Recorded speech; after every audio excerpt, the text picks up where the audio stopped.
Mr. Scopan. My name is Ian Ormesher. No, thank you very much. Yeah, a very good go, I'm sure. I understand we're going to use the projector. I've just got 3 pictures that I'd like to show, if I may, after the conversation. That's fantastic. Thank you very much. There we go. Thank you very much. I'd like to comment, if I may, on the unsuitability of Dominions' proposal for this river crossing. I'm a permanent resident here in Lancaster County. I live in Irvington. I live here year-round. I don't live on the water. I operate a small home-based consultancy. I'm either working from home or travelling elsewhere in the US, primarily on the eastern coast. The proposal by Dominion to place major power lines so close to a major road at a scenic basin like this is extraordinary.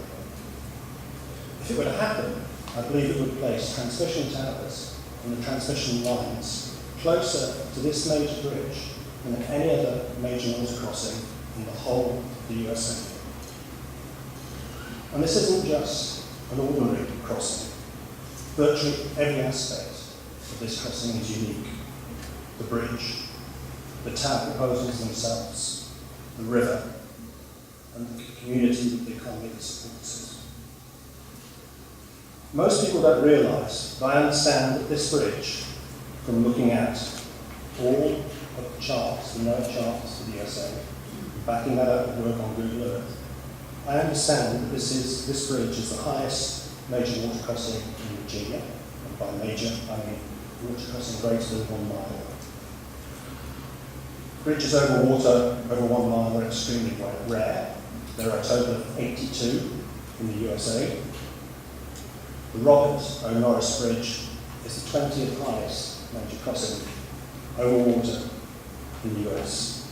There are only 9 that are higher and longer. Such a view shed like this from a major bridge is an illusion. By their very nature, bridges usually connect conurbations, large groups of people, heavy industry. This bridge has none of it. It connects rural communities. It has few, if any, man-made obstructions above the tree line. This isn't an industrialised area, nor heavily populated. From the bridge, you have unspoilt views of the creeks, beaches, docks, and the residential properties around. The few small existing towers are ugly, but they're built of natural material. At 83 feet tall, they blend into the natural environment of the trees behind them as you exit the bridge. If you look closely at the exit of the bridge there, you can just see the existing towers on the right-hand side. This bridge is nearer to the mouth of the river, nearer to the mouth of the Chesapeake Bay than any of our other bridges in Virginia.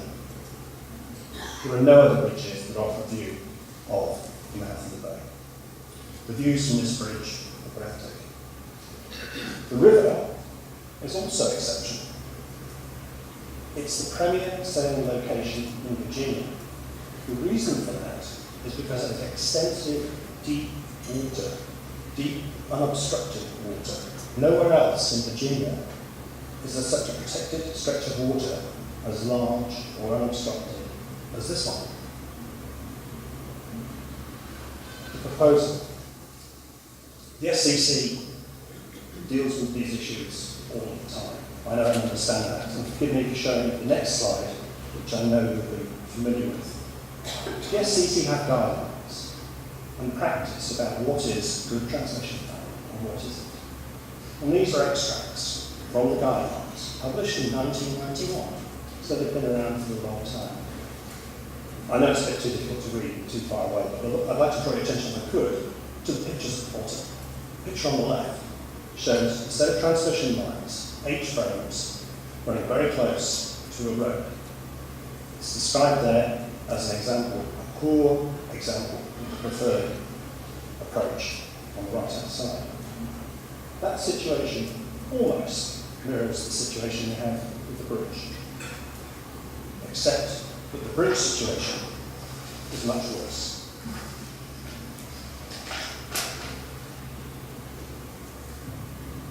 This is a Dominion simulation that they posted on their website last week.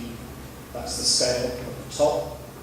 The way Dominion produces them, or TrueScape, I believe it is, produce them, mean that it should be printed off at 66.8 inches wide, so it's impossible to do for most of us. But that little scale at the top, if you print it off at the correct size, should be 4 inches wide. For us to get a view of that correctly scaled, we stand about where the two dots are, right in the middle. So we stand much closer than we are looking at it now. So that is, in the way that TrueScape has presented it to us, a realistic view of what the towers would look like on the bridge. You can see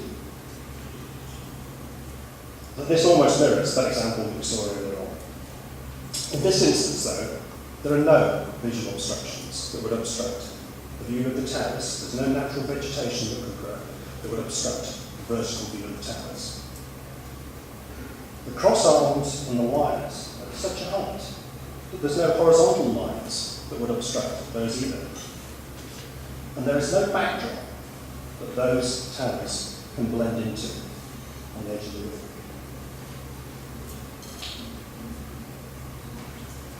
Some people have commented that this situation is similar to that you have when we go down to the James or when we cross on Wright Memorial Bridge onto the Outer Banks. Both of those are quite similar to this. The James has a height above water for most of it for just over 20 feet and rises to 60 feet when it crosses the shipping channel. The Outer Banks is approximately 10 feet above water and rises to 35 clearance where it crosses the shipping channel. This bridge is elevated across the whole bridge and rises to 110 feet above water. The proposal from Dominion is also really different. It's not Dominion's normal tower business. Dominion has something like 6,400 miles of transmission line. I believe when you look in Virginia, has a total of 17 water crossings of greater distance than 500 feet. Only 7 of those crossings have towers physically located in the water. For those, that gives a total of something like 9 miles of water crossing, using towers in the water within the Commonwealth. Grand total of 41 towers, 19 of those are in the James. When you look at the distance of crossings that Dominion use towers in the water, it comes out as something like 0.15% of Dominion's transmission lines. So this is clearly an exceptional situation. It's not just an exceptional situation when we look at the bridge issue either. The majority of towers in the water Dominion have, and we can measure them if we look at the charts, are somewhere in the region of 6 feet deep. The deepest currently is the James, 35 feet. The Rappahannock, where they're proposing those, is 55 feet deep. And that's where the proposed footings for the towers are, and for the fenders, going down to a maximum, that river goes down to a maximum of about 65 feet. From looking at what I can on the charts, that puts this crossing not just in the deepest water anywhere near a bridge, but we put it as the deepest water crossing of any transmission towers across rivers in the whole of the USA. So clearly, this is not just an ordinary extension of Dominion's operations. Dominion looked at this crossing back in 2009. It was one of 4 options that they used when they made the SCC made the decision to install the York underground. In that proposal, 2009-00049, they costed this crossing, with other infrastructure, at $93 million. So I am very puzzled why in 2015 they should put a proposal into the VMRC that has the cost of this as $10 million. And somehow they've also forgotten how deep the water was. There is clearly something that is not right in the way Dominion is costing and presenting these proposals to us, the public. Their costings also pose significant other questions. As industry experts, you're probably aware of the crossing and the work that's gone at an artificial island upon the Delaware. It's something that Dominion bid for competitively. Dominion's competitive bid included tower crossings. The competitor that won the bidding used an HDD-related crossing, and their costs were less. Now, I don't pretend to know all the details of that. And what I do question is the competitiveness of Dominion's pricing and its efficiency in looking into and driving down costs for projects that are not normal. Finally, I'd just like to comment a little bit about the community and the economy. We've had an awful lot on that. I'd just like to raise a couple of numbers.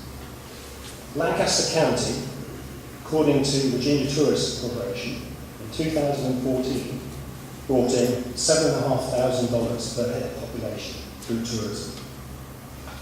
That puts us 7th in the state in income per head population from tourism. Middlesex is even higher, about 8,150. Puts them at 5th.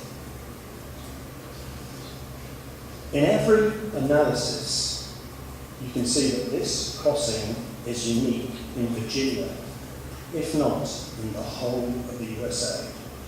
It's different to anything Dominion had ever done or proposed. It is so unique that it cannot set a precedence that would be required to be followed elsewhere in Virginia, because there is no single situation. In summary, Mr. Skirpan, I'd just like to pose a rhetorical question. If not underground here, then where? Thank you. Any questions? Thank you. Thank you very much for that.